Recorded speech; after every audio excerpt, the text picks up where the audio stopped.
In the last module, we have discussed about correlation and covariance.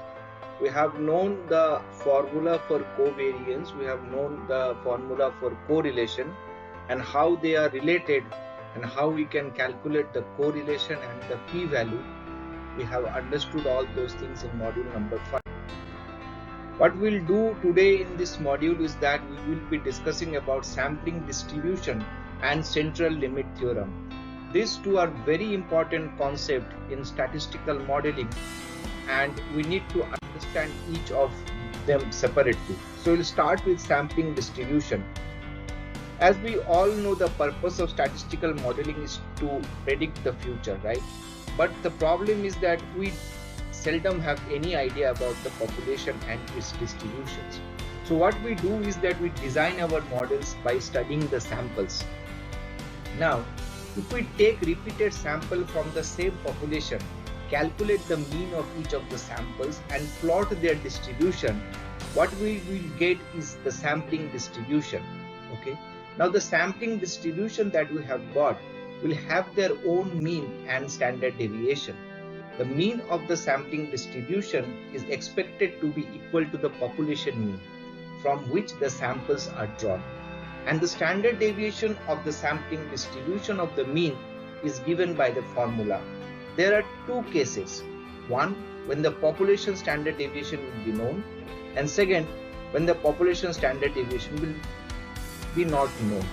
When the population standard deviation is known, the standard deviation of the sampling distribution of the mean is given by sigma divided by root over of n, where sigma is the population known standard deviation.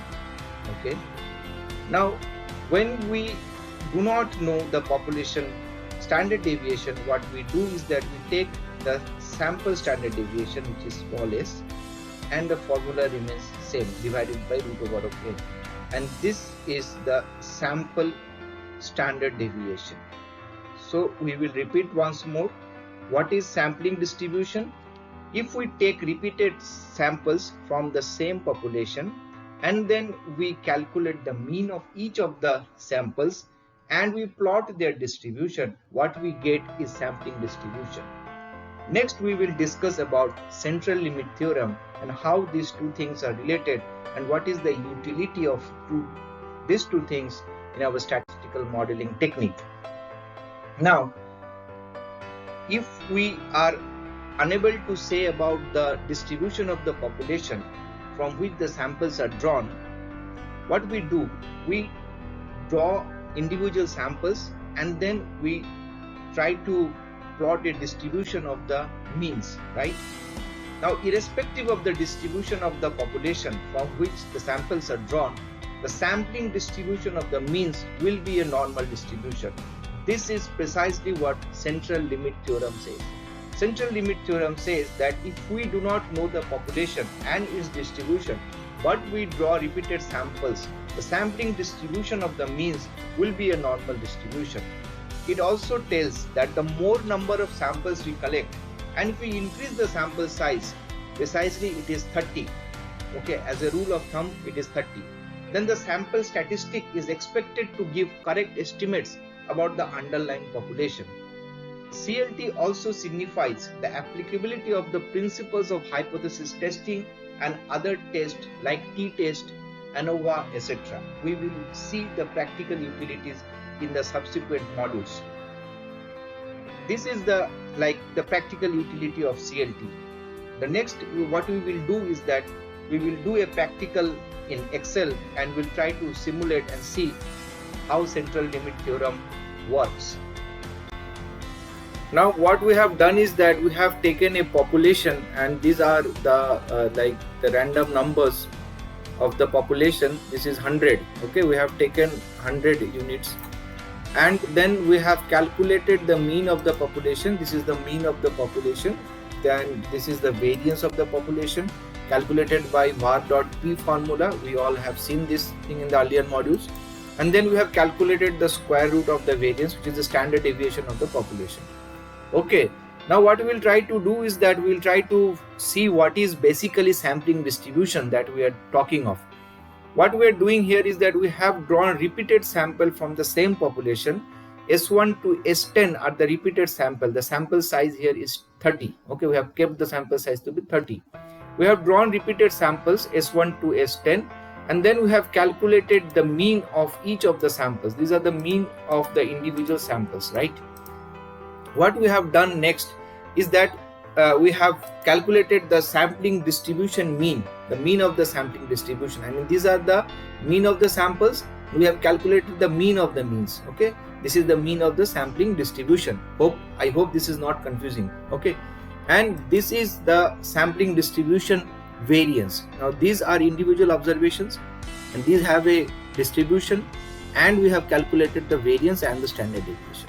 Now what we will do is that we will try to have a look at the distribution of the sampling means. Okay, and we will try to see the, okay, now this graph looks like a normal distribution, and these are the outliers. Okay, so roughly we can say that yes, what we have discussed till date, that sampling distribution has a kind of a normal tendency of going into normal distribution, right? Now this is how we calculate, and the sampling mean, the mean of the sampling distribution is 44.30 here, and let us see the population mean. Population mean is 45.5. It is close. It is close. If we increase the number of samples for suppose S1 to S100, and if we increase the sample size from 30 to 50, this will be close enough. This sample mean will be close enough to the population mean. That when you can say that precisely that the sample mean is able to predict the population mean, right? Now let us simulate the central limit theorem. What central limit theorem says? The central limit theorem says that irrespective of the distribution of the population, if we draw repeated samples and we have a distribution of the sample means, the sampling distribution will be a normal distribution, right? Fine. So we will start the simulation exercise. This is sample size. We have kept the sample size to be 33, and we have this is the number of samples. This we have taken to be 213. These are the two population parameters. This is the mu 68.07, which is the population mean. This is sigma, the population standard deviation, right? Now underlying population distribution is normal population. We have taken normal population, and then we will simulate. Okay, now you can see that the sampling distribution is kind of a normal distribution. Now if we take the underlying distribution to be uniform distribution, now look, the underlying population distribution has changed. We are uniform distribution, and again if we do the sample means and the sampling distribution, it is also normal. For suppose U-shaped distribution, the population distribution is U-shaped. Can you see the shape? Here it is U-shaped. This is the sampling distribution is again a normal distribution. If it is a skewed population distribution, then also the sampling means and their distribution, the sampling distribution is normally distributed. So irrespective of the population distribution, the sampling distribution is normally distributed. Now if we increase or decrease the size, you can see that if we decrease the size of the sample and if we decrease the number of samples, okay, if we decrease the number of samples, the shape is changing. The shape is changing, right? So if we increase the number of samples, okay, and if we also increase the sample size, what we will see that the sampling distribution is kind of going towards normal distribution. This is what precisely the central limit theorem is telling us, that irrespective of the underlying population distribution, if we increase the number of samples and if we increase the sample size, the sampling distribution of the mean will be a normal distribution. I hope you have found this tutorial helpful, and we will do the simulation in the next modules. This type of simulation we will continue doing. Okay, we have seen the practical of doing central limit theorem, and we have simulated also. We have seen that the underlying, uh, irrespective of the underlying distribution, the distribution of the sampling means were found to be normally distributed.